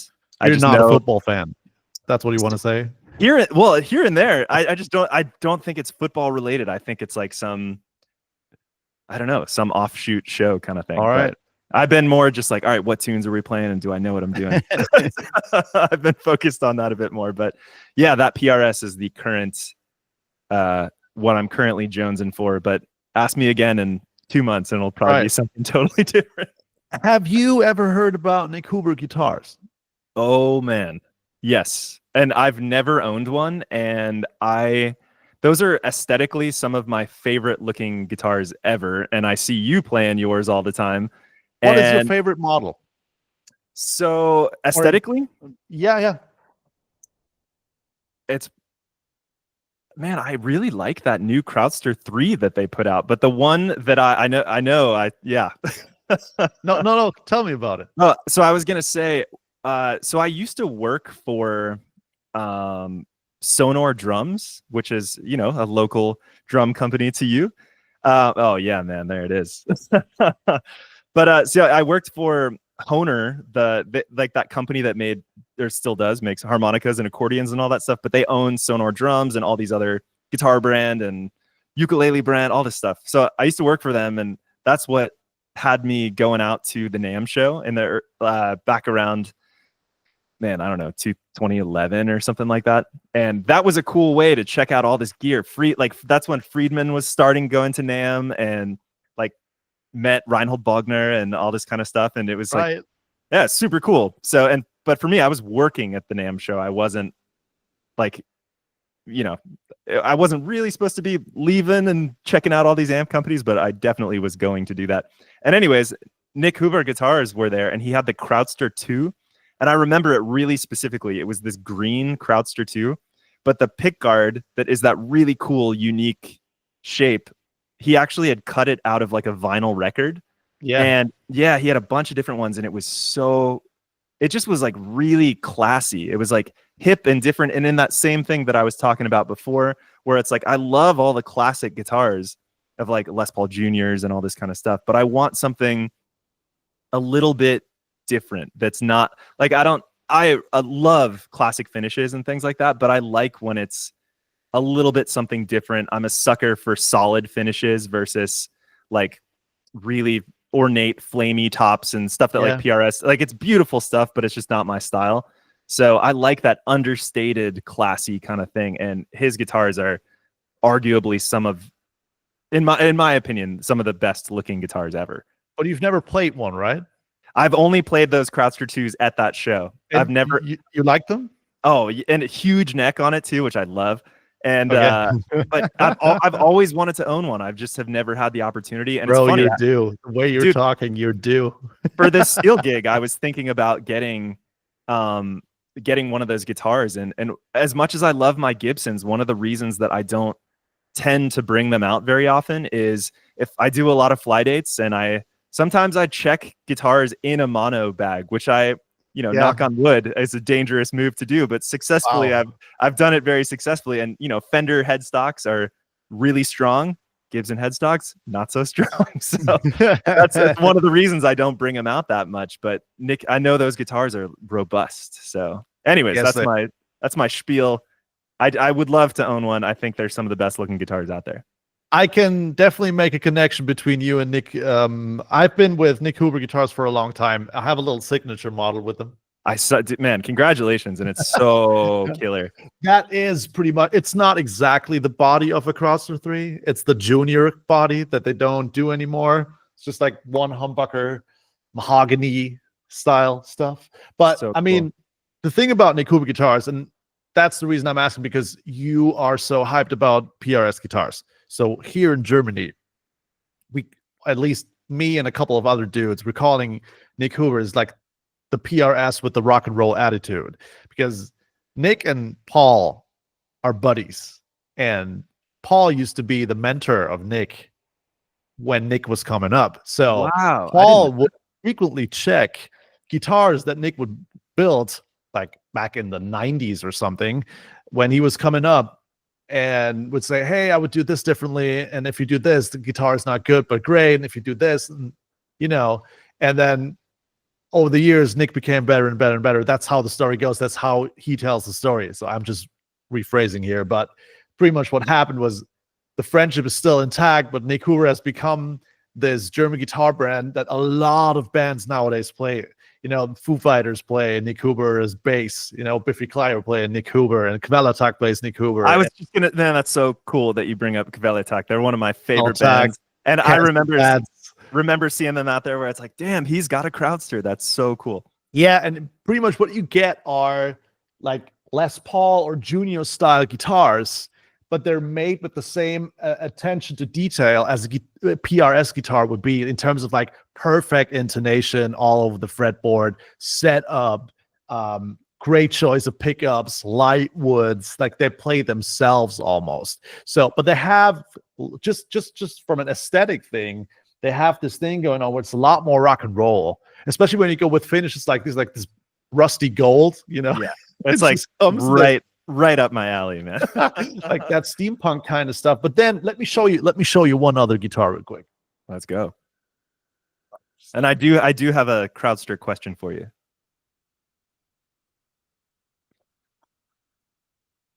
So this is like little impromptu show off here, but not really show off. Is that platinum finish?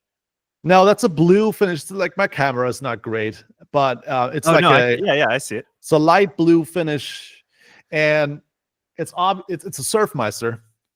That's the kind of guitar that I would totally recommend if you want to play some seal gigs with that, because that's that kind of guitar where the middle position sounds like a thin line telly, but when you flip to the bridge pickup, it has all that raunchy goodness of like a PAF. And this thing weighs, I don't know, 2.5 kilograms maybe. So Amazing. This is hollow. But that same thing of that PRS that I have coming to me tomorrow, that same thing where the finish is only on the top and the back and sides are natural. It to me is like the best look on a guitar. To me as well. I love that. It's that thing where snobs could say, well, they saved, because they didn't use they just didn't lacquer the entire body. I'm like, I don't care, man. It just looks so good. Whatever you say about it, I think it's great. Oh, it's gorgeous. The Surfmeister is underrated because it's super light. It does all the tones except for maybe like a Strat bridge. It can't do that. But other than that, this would be like a desert island guitar. You can go super heavy with that one, and you could be playing pop tunes all day with this one as well. Yeah, it's gorgeous. Pretty much same body shape. They call it the dolphin body shape, but it doesn't have the carved top. It's amazing. It's like an amazing guitar. I was going to ask on your other model. I love single pickup guitar. I mean, it's not the most versatile for the gigs I would be doing nowadays, but Do you find yourself missing that neck pickup for this for you? No. Yeah. No. So, well, it depends. So the reason behind the one pickup guitar was that I, for some reason, find that when you play Gibson Juniors with one pickup, for some reason, they clean up better when you roll back the volume, I feel like. And there's the simplicity of these things is something that really inspires me. Not having all these options usually makes me go for something, and that action creates clarity for me, if I only have a bridge pickup, but I want a more friendly sound, I just have to come up with some idea, I have to roll back the volume, which I naturally do anyway. But if I'm missing anything, it would rather be something like a serious parallel switch for that humbucker or something like that. But other than that, no. I mean, I'm a bridge pickup user. When we're talking about playing rock music in our living rooms, yes. Right. Playing a gig with somebody else, it's this guitar. Well, you gotta, if it was a proper rock gig, there's nothing cooler than the single pickup guitar. Like, I love it, man. But I'm happy to make an introduction to Nik. Nik is an awesome guy. Nik is that kind of guy you can easily hang with. Reinhold Bogner and who else? Like Avi Shabbat. Like in a dinner situation, it's like great conversations. Just like a awesome, very, very just relaxed rock and roll dude that is, by the way, the biggest Foo Fighters fan of all time. So when Dave Grohl had his bass in that YouTube video, he was just like, he was freaking out pretty much. So cool. Well, hey man, I'll certainly take you up on that. Well, next time Seal's doing a European tour and you're coming through Germany, we can set something up. I'm pretty sure he would be open for that. That'd be amazing. Any tour plans on the horizon already? Yeah, so we have I just got to make sure I'm not saying anything I'm not supposed to be saying, but that's fine if it's still confidential. No. I think so. Over the next couple months here, there's just a few one-off gigs, and there's some new music on the way, which should be very cool. And then in the summer, I think these are like publicly announced dates already, but there's already some dates in Europe that have already been announced, and I think there's going to be a good chunk more surrounding that. So it'll be really cool to get back out there. We did a October European tour where it was we didn't hit every country out there, but I think it's maybe like 15 date tour or something like that. Really great shows. It was like an arena tour out there, and it was super, super fun. So it's a pretty high energy show actually, which is you wouldn't think it necessarily listening to a lot of the tunes, but there's some like, man, for all the rock and rollers out there, there's some like proper high gain stuff going on, which is fun.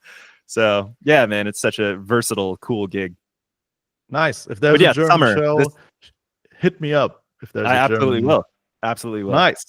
Cool. Okay, Zach, shall we wrap this up with a couple of fan questions? Let's go. All right, let's get into this. Instagram asks, will there be IRs of Zach's 2x12 Suhr cabinet? I'm a huge fan. That's fun. I get that a lot, and I feel like I should do that because I've made IRs of that cab. That's what I use in my Quad Cortex, actually. Or I made an IR of that cab, which is funny. I feel like if people are buying an IR, they usually expect like a ton of them. Like I need like 100 different snapshots of this cab, and I was like, man, I really just made the one thing, which honestly might be appealing to some people, where it's like it takes out the guesswork. It's like, this sounds good. So yeah, I made one of my Suhr 212, and I made one of I have an EVH 412 cab with vintage 30s, and just shot out IRs of those two just to be like, can I make them sound as good as some that I really admire from other big IR guys out there? And it works for me. So I think I will try to figure that out. It's just been, again, being a terrible businessman, part of me was like, man, am I going to look like, hey guys, buy my Zach Wish products? But hey, It wouldn't be the worst idea. So I think I'll try to make that happen in the not too distant future. Nice. Looking forward to that. Yeah, man. Worst experience on stage you ever had? Man, thankfully nothing has been too brutal. There have been a couple funny moments where I think honestly the worst moments that I've had on stage are just those, if you're nervous and you just kind of blank out on, I don't know if that's ever happened to you before, where and usually it's one of those things where, you know, you might screw something up and then you recover and then you realize, okay, that wasn't the end of the world. Let's move on. But there was a tune that we have where it's just a duo. It's like me and Seal, and it's this beautiful, clean thing. And I just the intro, I just like clammed it up pretty hard right at the intro, and which is your worst nightmare. But it's if you can recover from that and then keep things going straight. And I think that the thing I always try to remember too is it's like people go to a show to have a fun time. They want to see you if you look like you're having a fun time, audience is having a fun time. If you look like you're stressed and like, oh man, I just made this big mistake and I hope everybody, you know, they know that I screwed up so bad or whatever, it's going to reflect and then people will become uncomfortable. But it's like, man, in that moment, if you can just power through it, and I always just try to remind myself, it's like, man, we're playing music. This is supposed to be like a joyful thing. Yeah. That's a hard thing to do in that moment when you're just like, God damn it. But 100%. Yeah. So that was definitely, you know, just anytime you mess something up on stage is never a fun time, but it was fine in the end. And another one that was, again, it's not that bad, but I just remember like, oh, that's not good. One of the last shows of this European tour that we did was in Basel, Switzerland, and it was going to be filmed. We did 2 nights there, and they filmed both nights in a row.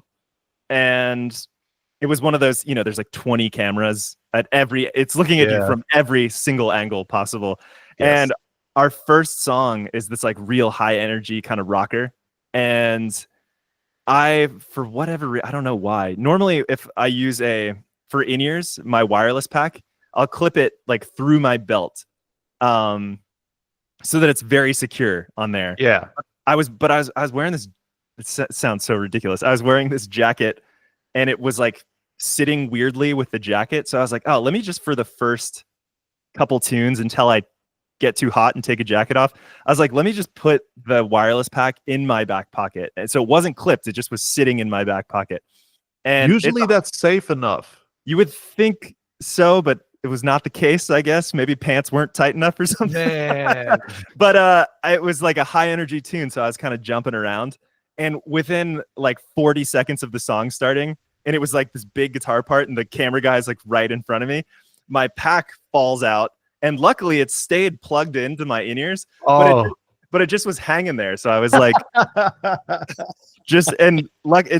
luckily my amazing guitar tech like saw it quickly and ran out, and it was just this like funny moment of him setting it up right. But I just was like stuck. I just was like, I can't move right now, because if I move and it unclips and I can't hear anything, this will be such a disaster. So yeah, way to go, Zach. Way to look like a complete rookie. But it was one of those, luckily, because we did 2 nights, I think they used the clip from the probably.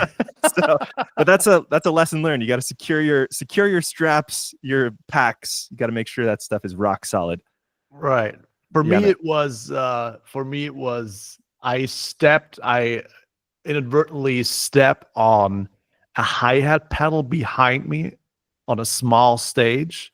It was that kind of situation where multiple bands, like when I did the professional gigs in an arena setting, nothing happened when I was a sideman. But the worst things to me happened on small stage with other bands playing as well. It was one of these situations where there's like 4 rock bands playing, and the band playing next will already put their stuff on the side of the stage. So all the setup is easier once you leave the stage.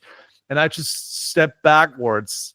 And I stepped on the pedal of a hi-hat, like the normal pedal, but I stepped on it so hard that the hi-hat just did that. It pushed so hard down that it went upwards. So wow, that's a powerful step, my friend. That's amazing. You know, that kind of thing that happens when you're young and playing, you know, Yeah. with 5 bands on a bill. Yeah, so. or just like rocking out too hard and the cable yanks out of the amp or something like that. That's never a good thing either. So luckily with wireless, that's a rarity these days. But then you got to watch for wireless dropouts and all that. So thankfully we've been pretty solid. Totally. Yeah, Zach, I think we're good. I think we're fine for today. We're running out of time. I would have asked you another 15 questions about, hey, is your favorite Deftones riff sex tape, or is it something from, you know, White Pony? I feel like we could have talked about a lot more things when it comes to bands, music, riffs. But we're also running out of time just a little bit. So Sure. I want to let you go. I want to be respectful with your time. I'm pretty sure you're pretty busy. You have stuff to do. Oh, so man. that should be enough. Yeah, no, I really appreciate it, man. It's and honestly, yeah, I had those questions for you too. I was like, hit me with some like top riffs that you really love. But hey, it's I don't know. Top riffs we can do real quick, 3 minutes. Let's do it. I right. actually I did my homework. I wrote some down. Right. Okay. So you put me on the spot. Top riffs of all time. Well, I mean, just you don't have to go all time. Just some that you're digging. And it was an interesting thing because when you were like, hey. It's funny because there's like the riffs that made you want to play guitar, and then there's the riffs that like where you're currently at right now. And so much of the music that I love isn't really all that riff based, you know? Yeah. It's just like cool chords and melodies and stuff. Okay, let's do that real quick. I'm not trying to put you on the spot, my friend. No, that's fine. I love these kinds of things. So because I could lose 8 hours of sleep over the question if Use Your Illusion 1 is the better Guns N' Roses album than Use Your Illusion 2. Well, let's not go that far. But all-time favorites, I would say one of the many all-time favorites, Blood and Thunder, Mastodon.